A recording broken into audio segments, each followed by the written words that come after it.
Suppose we have a one-dimensional elastic collision, and suppose we know the masses of the two objects that are going to collide and the original velocities of the two objects that are going to collide. And we want to know what are the final velocities of the two objects after the collision. Now we know that momentum is conserved, so we can write that m1 I'm going to put the ones on one side and the twos on the other side.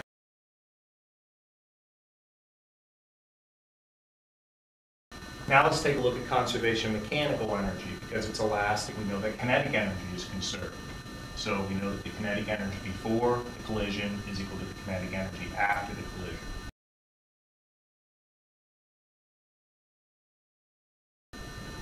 So this is the kinetic energy of ball 1, this is the kinetic energy of ball 2 before the collision, this is the kinetic energy of ball 1 and the kinetic energy of ball 2 after the collision. A half appears in each term, so I can get rid of the half. And now what I'm going to do is I'm going to get the ones on one side and the twos on the other. So I'm going to put m1 VO1 squared on this side and m1 VF1 squared on this side. So we end up with m1 times the quantity VO1 squared minus VF1 squared.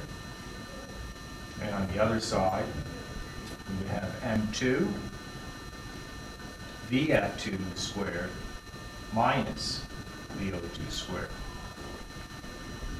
Now we have a difference between two squares. So this can be rewritten as m1 VO1 minus VF1 times the quantity VO1 plus VF1. And this can be rewritten as VF2 minus VO2 times the quantity VF2 plus VO2.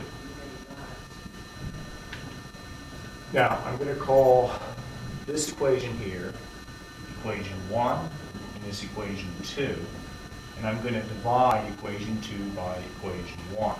So I'm going to rewrite equation 1 underneath equation 2 and then divide.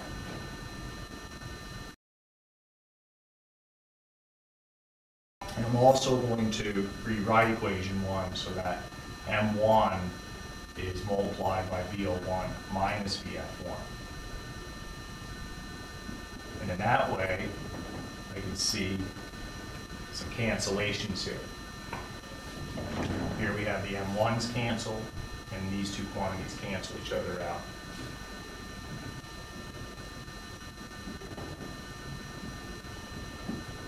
And on the right side here, the m2s cancel, and these two quantities cancel out.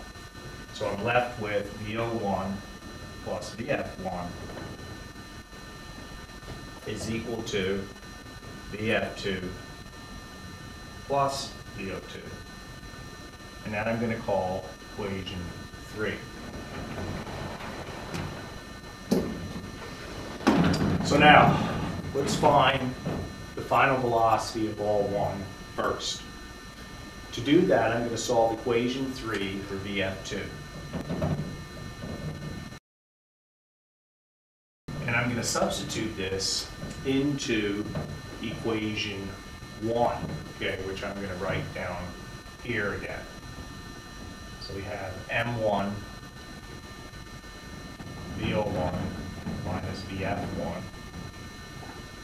equals m2 VF2 minus VO2. Okay, so this is equation 1 with quantity VO1 minus VF1 times m1, and here the quantity VF2 minus VO2 quantities, that quantity times m2. So I just rearranged the original form of equation 1, which I got here in the second step when I was applying the law of conservation of linear momentum. Okay, so let's take this equation then and substitute it in to equation 1, and then I'll end up with one equation, one unknown, with the unknown is what we're looking for, VF1. So here we go.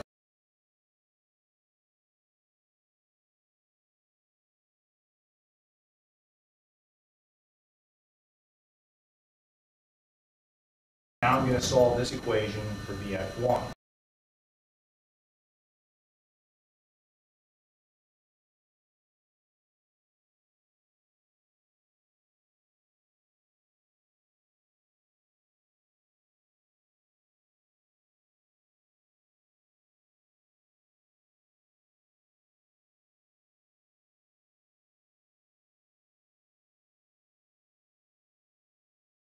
Okay, so here's our equation for finding the final velocity of ball 1 after the collision.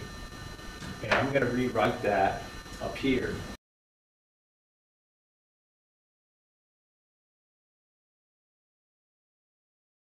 Okay, now I need to get VF2. So I'm going to take equation 3, and this time solve it for VF1. So I get VF1 is equal to VF2 plus VO2 minus VO1. And I'm going to take this then and substitute it into equation 1.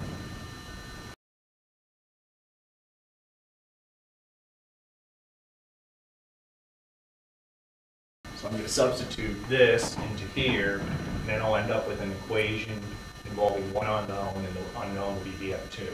So here we go, M1.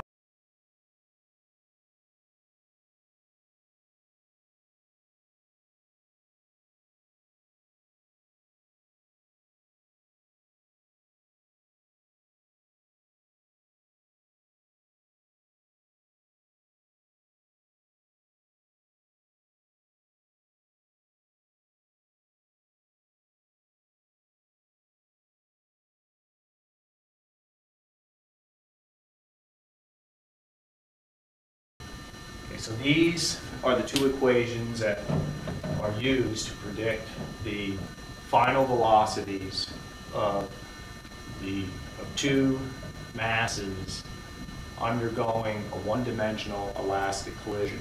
So now we're going to put these two equations to some tests. Okay, let's test these two equations that were derived for one-dimensional elastic collisions.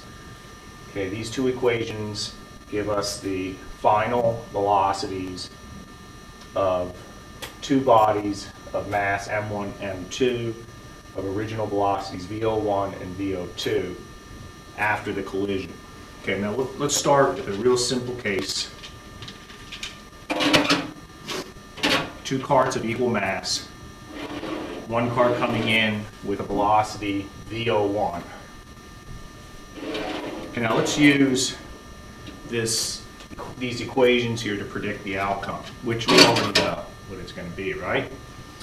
So we have VO1. If you subtract the masses, you get 0. So right away this term gets kicked out of town. And then we go over to this term, okay, and since VO2 is 0, this term gets kicked out of town. So the final velocity of cart 1, according to this equation, should be 0. Now let's look at this car. Starts off at rest, so this term goes to 0. And then over here, if you take m1 plus m2, you just get 2m1. The m1's cancel, the 2's cancel, and you get VO1. So the final velocity of cart 2, the red cart, should be equal to the original velocity of the blue cart, cart 1. Let's try it. Okay, there you go. All right, let's do another one. How about if they stick together? So, VF1, the final velocity of this car. Actually, we can't do the stick together because that's inelastic and these weren't derived for that. So let's try another one. How about if the two carts approach each other at equal but opposite speeds? Let's predict the outcomes. So cart 1, we have VO1, which is to the right, multiplied by the difference in the masses. This term goes to 0. Then over here, we have m1 plus m2. That's 2m2. The m2's, the 2's cancel. And that leaves us a VO2. But VO2 is directed to the left, and it's the negative of VO1. So VF1 should be equal to the negative of VO1. And you could do the same thing for cart 2, and you would find that the final velocity of cart 2 should be equal to the negative of VO2. Let's try it. And there you go. Okay, let's put it to a more difficult test. Suppose we have a cart with tons of mass, much more massive than this cart 1. So cart 2 has a whole lot of mass. Okay, so I'm just going to load it up. Hopefully the track doesn't bend. Okay, load it up with lots of mass. And now let's make a prediction as to the outcome of this collision if, let's say, this one comes along and hits this cart, which is initially at rest. Well, because the mass of this cart is so huge, let's just do an approximation here so that we don't have to actually put any numbers in. So let's find the final velocity of cart 1. If we take the mass of cart 1 and subtract the mass of cart 2, which is huge, we get approximately negative m2.